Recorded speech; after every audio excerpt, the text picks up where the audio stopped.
back with an all new video, and I'm sure you guys been waiting for one of our videos. Not only that, they probably were wondering why we haven't been on YouTube for a while. Yeah, and we're gonna explain to you guys why we haven't been on YouTube. We haven't been on YouTube because just recently, a couple months ago, Nicole started getting random bruises on her legs, which was not normal. It was like bruises all over her legs, and we were wondering why she was getting these random bruises all over her legs. And she told me to look up, the symptoms for that on Google. I Googled it, and the symptoms were either leukemia or lymphoma.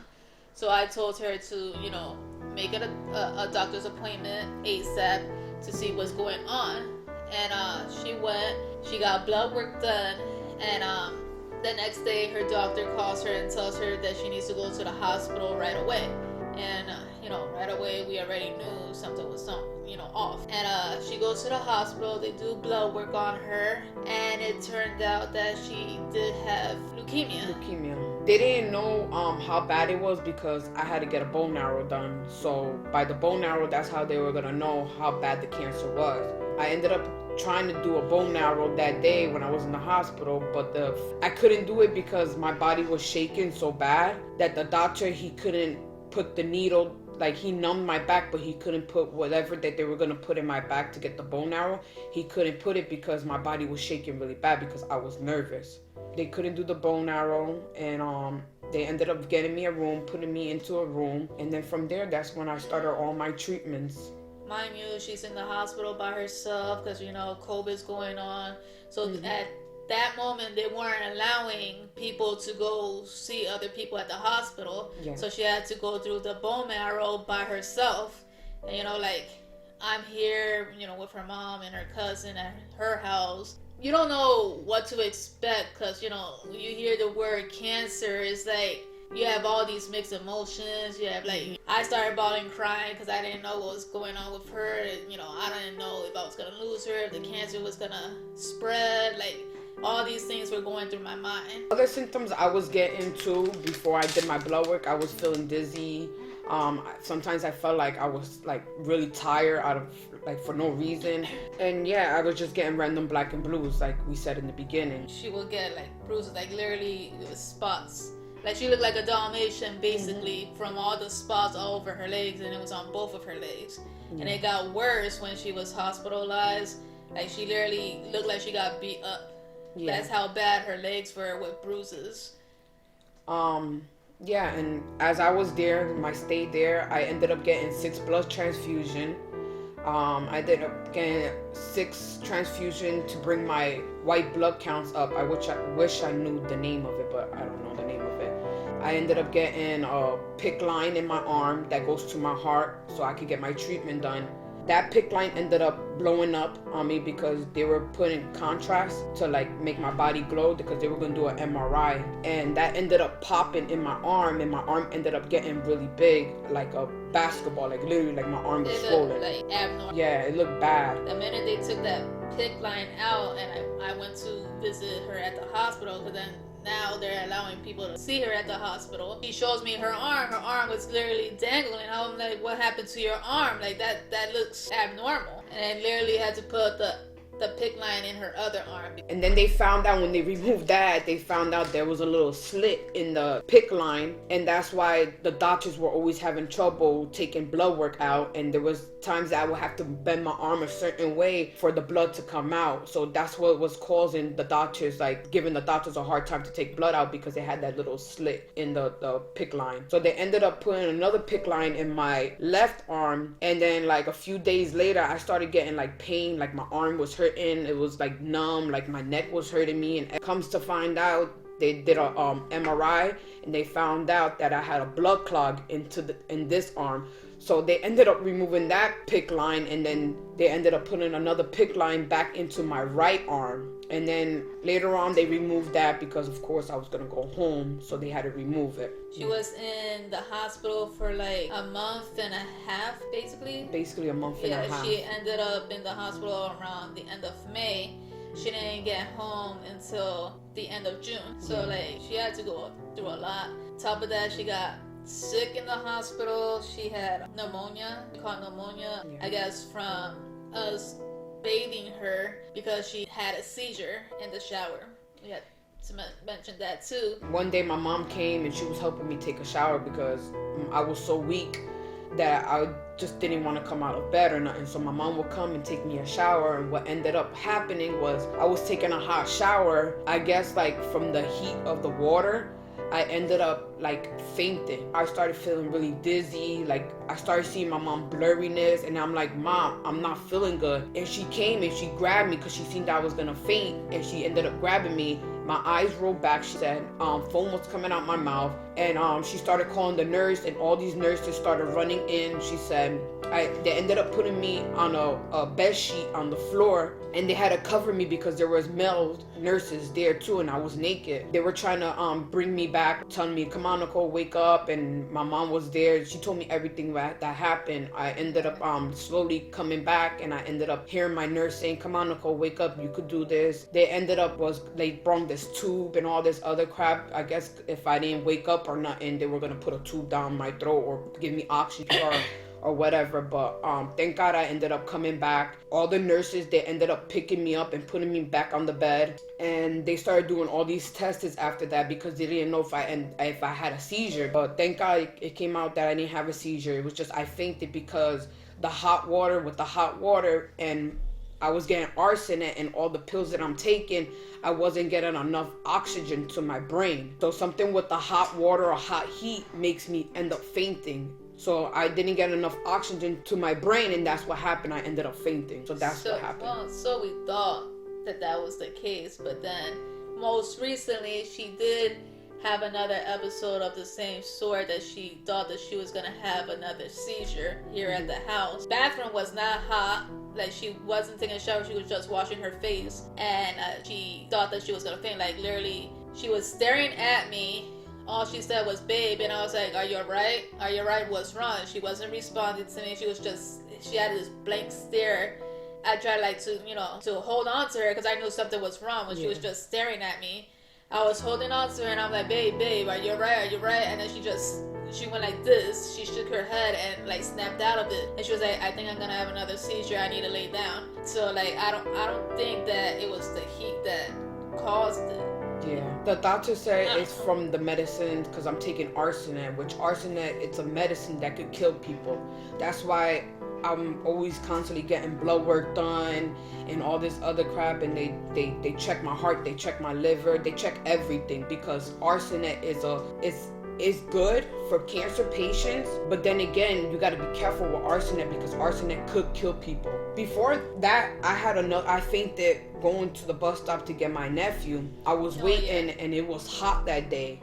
I ended up getting off the phone with her, and I ended up fainting at that moment. Right when I got off the phone with her, I ended up fainting. Thank God all the other parents around there, they knew that I have cancer, and they knew about my condition. They knew a little bit, and I ended up fainting.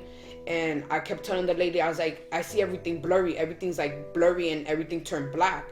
So I told her, I was like, I'm not getting enough oxygen to my brain. So what she ended up doing was she ripped my mask off, and then slowly, as you know, the air, like the wind was blowing on me, I started coming back little by little. My mom ended up bringing the car up there and ended up putting me in the AC and bringing me water and cooling me down. But a lot of this has to do because of my leukemia and the medicines that I'm taking. It does those side effects. We had like a death recently also. That's another reason why we haven't been on there. Most recently, her sister-in-law passed away. Due to the same thing. Yeah, same thing. We were actually in the same hospital, the same floor. We would go see each other. My mom would come and take me a bath, and then go take my sister-in-law a bath because you know it's hard for cancer patients. Like people don't understand what we go through. The stuff that we go through is very hard. And it's tiring, and it's a long process. So I ended up losing my sister-in-law through cancer. That was hard for me because a little bit about my story is that I ended up a year or 2 years ago I ended up getting COVID, and me and my father ended up almost in the hospital at the same time. He had COVID. He was under the machine to help him breathe, and I ended up in the hospital too with COVID. So unfortunately, I made it out fine, and my father ended up passing away through COVID. And then that hit me hard because it's like I ended up making it out of the hospital and he didn't. And then now going through this, like I ended up getting cancer and all this other crap. I had somebody that was there supporting me, that was going through the same thing, helping me get through it and pushing me through it. And then I ended up making it out the hospital and she ended up passing away. So like, you know, those two deaths like kind of hit me hard because it's like why I made it out and my father or my sister-in-law didn't make it out. So that really hit me hard, and it still bothers me until this day. But I know they're in a better place now. And like one thing after another is the past 3 years since we've met that we've been going through. Like first she had a tumor, and like also that's another thing, we don't know if she still has the tumor, if it grew back. So it's a lot going on with us. Like, so back to my leukemia situation. I ended up, while I was in the hospital, I ended up getting a bacteria in my stomach, which was contagious. So what happened was, I guess the nurse, they put this thing on your finger to take your blood pressure, and I guess they didn't clean it, and somebody else had that bacteria, and since it's contagious, since they didn't clean it, they ended up putting it on my finger. And then I guess I ended up putting my hand in my mouth, or when I went to go eat something, that's how I ended up getting the bacteria. So I was on antibiotics for like a couple weeks to get rid of that. The nurses had to come in geared up. Thank God the bacteria, it went away with the antibiotics, and I was good with that. Another thing is I ended up getting chemo through my spine, so I ended up going downstairs. They had numbed up my back area. They ended up putting a needle in through my spine to give me chemotherapy through my spine that goes through my brain. So I was getting that. I went through that process. Another thing, my skin was peeling. My skin was turning black. I was peeling like all over my body, like my face. My lips were really chapped. Feel like a snake, the way that sheds its skin, like everything was like peeling. Yeah, my lips were really bad. I was put in chapstick, I was doing everything, and my lip would not get better. But all this was because of my treatment.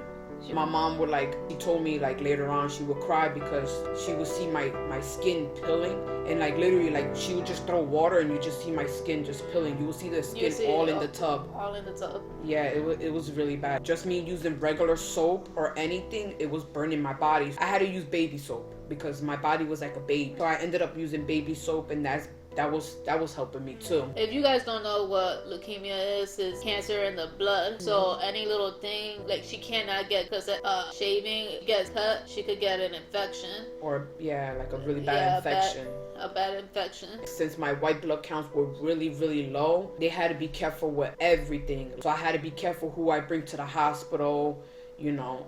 It was a process. We had to constantly wash our hands because anything we touch, like she could easily get sick, and we had to like put hand sanitizer, wash our hands. Anything we touched that was in the room, we had to wash our hands. Yeah, it was even to the point that if my mom or Madie would take me a shower, they would have to wear gloves because the chemo from the arsenic it was strong. Yeah. So it was coming through my pores. So they would have to wash their hand and wear gloves to take me a shower. And if they would use my bathroom, they would have to flush the toilet 3 times because of the arsenic. It's like chemo, you know, you have to flush the toilet. If somebody's taking chemotherapy, they will have to flush the toilet 3 times. Because, you know, it's dangerous if somebody else goes and uses the bathroom after I was done using the bathroom. Me being there for so long, I was missing my family, my friends, and even though they came to see me, it's not the same, you know. Your house is your home, you know. You want to be home, you want to be in your. And when I was in the hospital, I couldn't be comfortable because the nurses were always constantly coming in, always taking blood work. Sorry, that's Diamond. Always taking blood work from me. They were always watching me because, you know, my white blood counts were very low, and, you know, anything could have went wrong. Okay, sorry, I had to cut that off. As you can see, Maddie's not here because Diamond was crying because she wanted to go outside.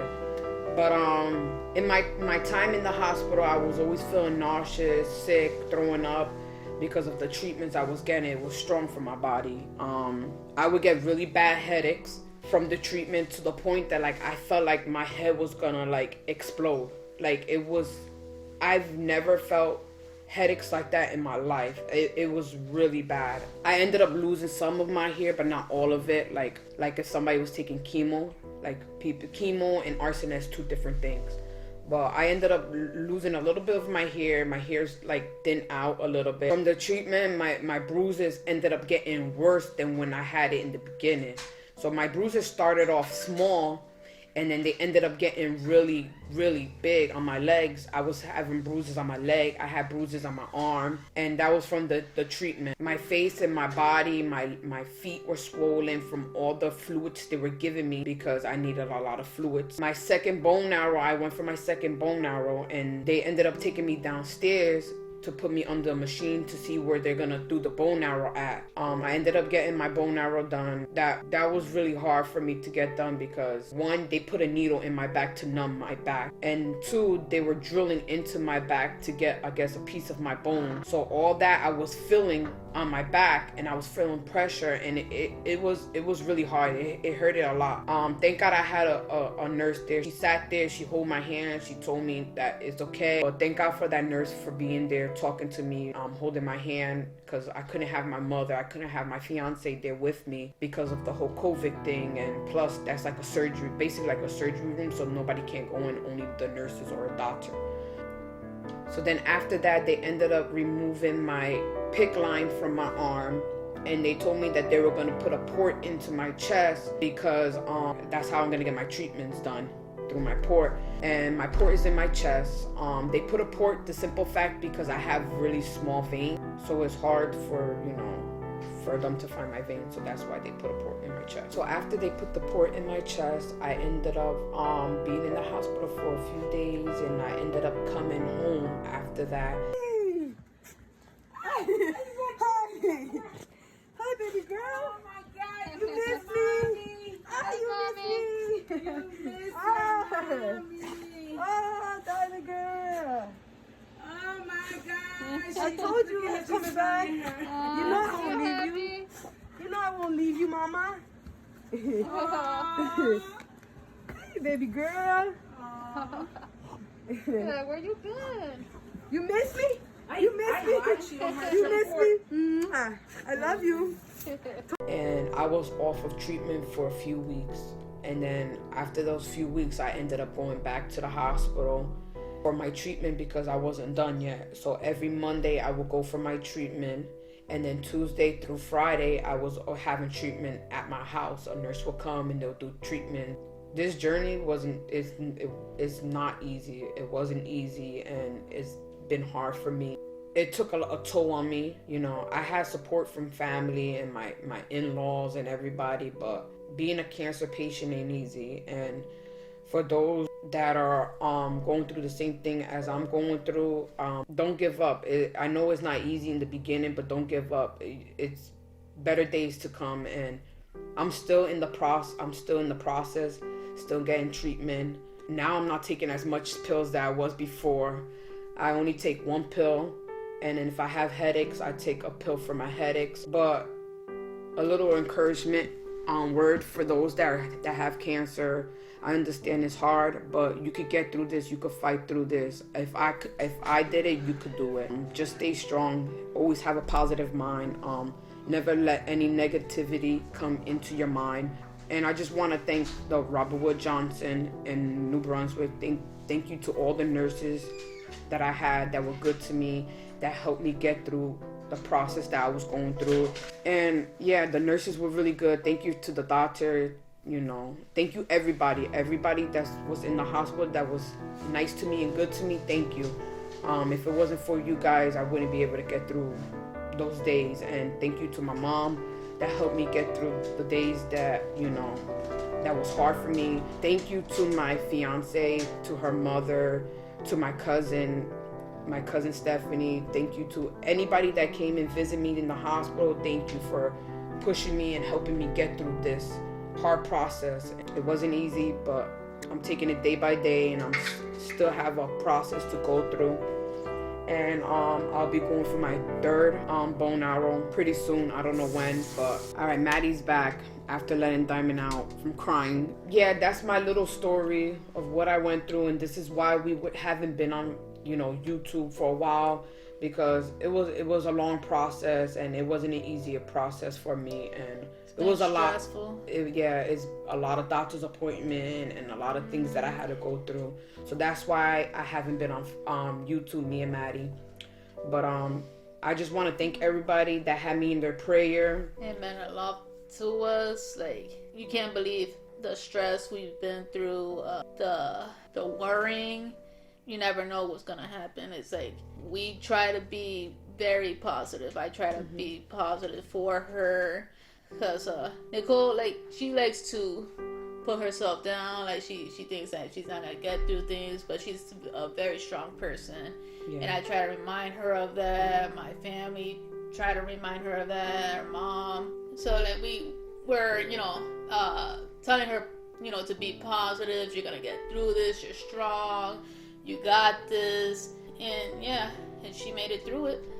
Yeah, still going through it, but it's not as bad as in the beginning, Yeah, it's not. I guess now, because I'm going through all this process, my body's like... She's getting used to it. Yeah. So, I definitely want to thank everybody that was there for me, helped me get through this process. Thank you for the prayers. And like I said before, whoever's going through the same thing that I'm going through, you got this. You stay strong, you keep fighting through, and...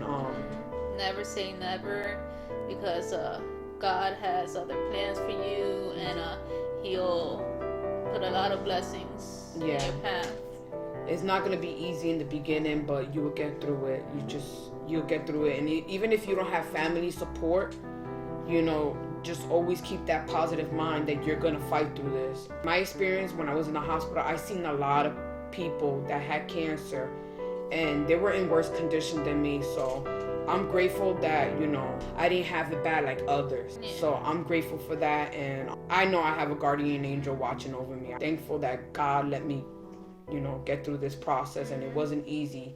But, and it's still not easy, because, I still have my days that I feel nauseous. I still have my days that, I throw up and stuff like that. I still have my days, but it's easier. Like I said, thank you everybody that supported me, that helped me get through this. This is our story why we haven't been on YouTube, and now we're coming back onto YouTube. We'll be back on YouTube now. Stay tuned. We're gonna be coming in with the pranks. We're gonna come in hard with them. Because we saw that you guys loved our seizure video. If you haven't seen that already, we got 1K views. Thank you for viewing that video. So like Madie says, stay tuned for the next video. But if you like this video, like, comment, and subscribe. If you're new to this channel, subscribe to our channel. We'll see you then. Peace, guys. Love you guys. Peace. Bye.